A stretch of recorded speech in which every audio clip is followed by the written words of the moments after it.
Oh, hello, beautiful. Okay, we're live. I think we're live. I'm back in my home office on the beach in the south of France.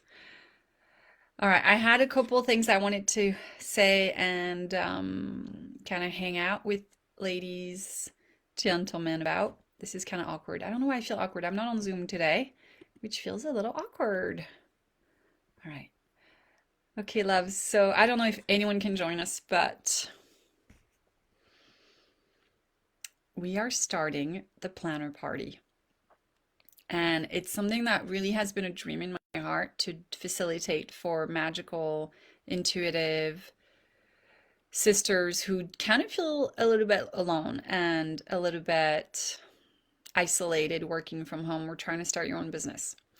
And I've been in those shoes for a long, long time. I've been a solopreneur for since 2005.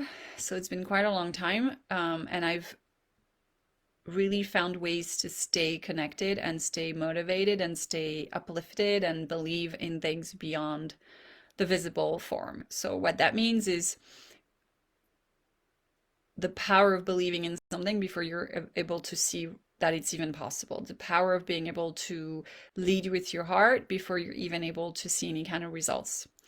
And it kind of relies a lot on this dreamer and this energy of the fairy. So I was just on a call with clients on Zoom, and we talked about the archetypes that can help us achieve our goals. So, of course, we're going to have, parts in us who are really good at getting things done, and we're really good at, like, the doer in us can get things done. But then we also are going to have more of the one who's going to have the bigger picture, the more of the boss, the one who's kind of the one who knows, hey, I need to hire help here, or I need to, the one who can plan ahead, who can plan a trip. And then you've got the one who packs all the luggage, who gets the work done. But then you also have to have the one who dreamed the whole vacation into being, who dreamed the business into being. And the fairy heart, the heart of the fairy who's like, I believe in magic. I do, I do, I do. I believe in magic. So the one who's willing to ask, the one who's willing to believe, what if? That power in our culture, in our society, it tends to be kind of reversed, you guys. Like, we tend to think the more kind of cerebral I am, the more it makes sense, the more I'm probably going to achieve success and security. But in truth, when you kind of meditate and feel into your heart, and you tune into this intelligence in your heart, and you tune into the energy behind your dream, it doesn't need to make sense like how you're going to achieve it. It just needs to be what you're a match for. So if I decide, hey, I'm choosing to experience this end result, manifesting a house on the beach, a brand new electric car. These are things that I felt before I manifested them, but it doesn't have to make sense. So I don't need to know how, and I don't need to know when, or I'm guided each day at a time, right, you guys? So let me know if you're watching this and you're like, I have a dream, but my internal fear is that I'm not enough, or my internal fear is that I've never done it before, so I don't see how I'm going to be able to do it now. That's a very normal recurring fear, because the mind is not set up to let you do something that's new. The mind is not set up to let you do something that, like, is the unknown. So I don't know if anyone is watching that you signed up to do my free event this week. So it's a week of tuning into that heart of your magical heart that wants to manifest an ideal outcome this week, the next day. Even if it's just yoga, and if it's like, I'm gonna go ahead and go to a yoga class tomorrow, or it's the whole premise behind my planner is you're relying on yesterday's ability to visualize tomorrow as if it's already done.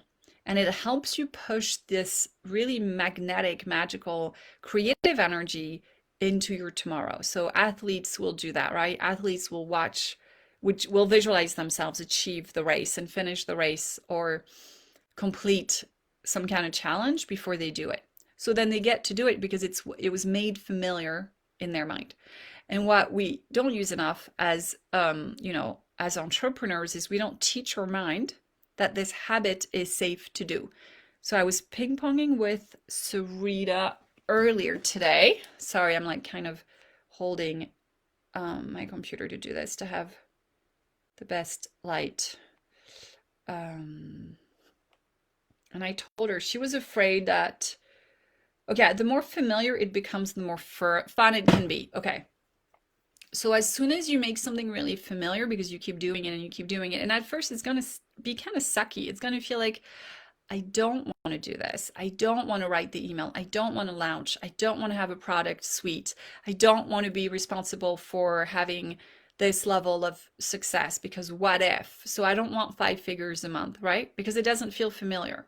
What feels familiar is being on the other side of it, like where I don't have it. That might be really familiar. So when you start to pivot to go from this is where I've been, and now I'm going to pivot and do 180 and I'm going to start being over here, your mind is going to have resistance and it's going to have anxiety because it is an unknown. So I recorded 4 audios actually inside the free planner party to help you kind of get started with connecting to the light. And I want to read, connecting to the light kind of like activates that inner fairy in you who's like, I believe it's possible. I've seen it. And the reason the fairy is so powerful because she's really good at feeling and seeing things into being. And the way you quantum leap is you've got to feel the feeling of already having it. So there's a lady who just, I'll say her name, I'm sure she's fine. So Jessica, she shared some wins in the group. I want to read them to you. So she did my light ball meditation, which is a blessing ball of light. She says it helped me complete a work project with ease and at lighting speed. Client that had wanted to start finally engaged, and my resistance to social media for my agency magically lifted today. Yay! She doesn't have resistance. So she worked with the light. She cleared energy. She did a blessing ball of light, which meant she blessed probably her upcoming reality with a lot of love. Okay, so that does a lot of things, but it also really gets you to make it tells your mind, doing this is familiar, doing this is fun. And the more you do it, the more familiar it becomes, and then the more fun you get to have at it, right? So like if you have to do your taxes for the first time in your business, you're going to be like, this is not fun. But the more you do it, the more you're going to end up feeling like this is fun because now you know that it's familiar. Yeah. Let me think if I have any other examples that I can give you. So no, I just really wanted to show up to say, hey, it's starting today. We're going to start at 7 p.m. Paris time, and which I believe is 11 a.m. in LA because we have 8 hours of difference for this whole week till we change our like time, spring forward, I believe. We're springing forward. And yeah, come play with us. Come see how you're able to use your feminine, kind of leaning back, trusting vibe to manifest something without needing to be so like structured about it. And I need to know how, and like really leaning into your faith. So there is a fear inventory for anyone. Hi, Eva. There's a fear inventory for anyone who feels like, I feel afraid of trusting my fairy heart. I don't know if I can, there's a fear inventory to help pivot. So I'll walk you through that this week. I'm going to share some of my favorite tools, my favorite processes that have helped clients reach multiple 5 figures over the years of like using them consistently, continuing to see results, continuing to see that everything actually lines up. So that's another last little piece I'll share is, sometimes it's like, it can feel like we're doing a lot of work for not enough return. Yeah, it's like, why did I do that? And honestly, you guys, I actually found a course I taught 9 years ago online, and it actually launched my mastermind that ended up being a 5-figure a bunch of times back in 2015, 5-figure month a bunch of times in 2015. But at first it was like 3 people signed up, but it built from there because I taught it to 3 or 4 people. And then I was like, oh, I know what worked. I know what didn't work with those 3 or 4 people. So now I can teach it again and I have more confidence selling it.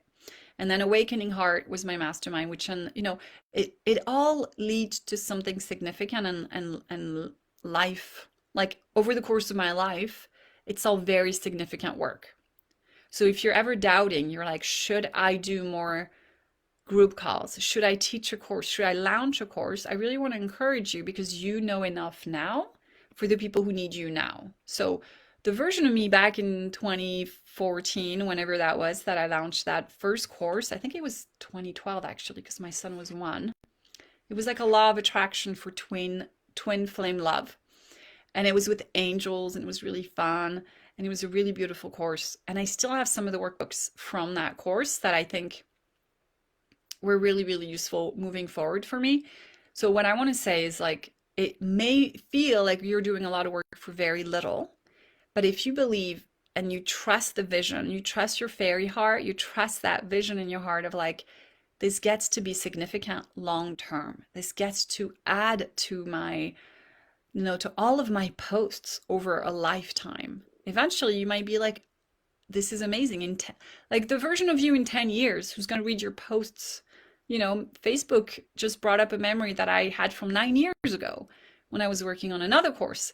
So it's like, just keep going because if you believe that it does, it will. So it all accumulates, it all adds up, and it's all for something significant. All right, love. So I'll see you this week in the planner parties, and go to my website if you haven't signed up, and trust that fairy heart. And if your mind comes up with like, you should know the plan, you should have a plan, you should know exactly how to do this, just trust that if I believe it's mine, if I see it, if I feel it, the rest of the plan is revealed to you, but it will come from a higher consciousness. It will come from this place of like, it will feel like you get a ping, like it will feel like you get a download instead of that heavier thinking mind. It's more of a what if, it's all going to be okay, it's all going to figure itself out. Like you're strong enough, you're powerful enough not to need to always overprotect yourself, right? So if you're holding back manifesting wins because you're like, well, what if I can't handle it? Like you can handle it. You can handle it. You can handle success. You will figure it out. You don't have to protect yourself from feeling disappointed. You don't have to be like, oh, I should really hold myself back because what if a negative thing happens? The truth is you're going to figure it out. You've got an incredible community. You're probably in a million Facebook groups with a bunch of really smart women who all can probably pitch in with some ideas. You probably have taken some courses where you still have some mentorship available. Like we're all here for each other. So it's not like if you have the success you desire, it's not like things are going to fall apart. Like trust yourself, trust the success you're desiring. And your desires are actually kind of like your destiny, and your destinations